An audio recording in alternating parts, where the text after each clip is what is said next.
ন্যায় ও সত্যকে প্রতিষ্ঠিত করার উদ্দেশ্যে নিজের অস্তিত্ব রক্ষার জন্য গুপ্ত হওয়া দোষের কিছু নয়।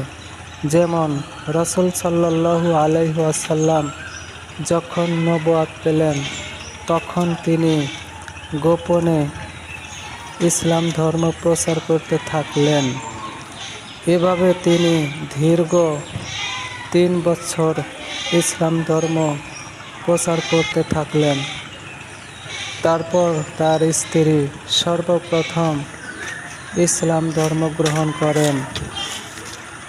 যখন পরিস্থিতি স্বাভাবিক হয়, অর্থাৎ প্রকাশ্যে দ্বীন প্রচারের পরিস্থিতি তৈরি হয়, তখন তিনি প্রকাশ্যে আল্লাহ তাআলার বাণী অর্থাৎ ইসলাম ধর্ম প্রচার করতে থাকেন।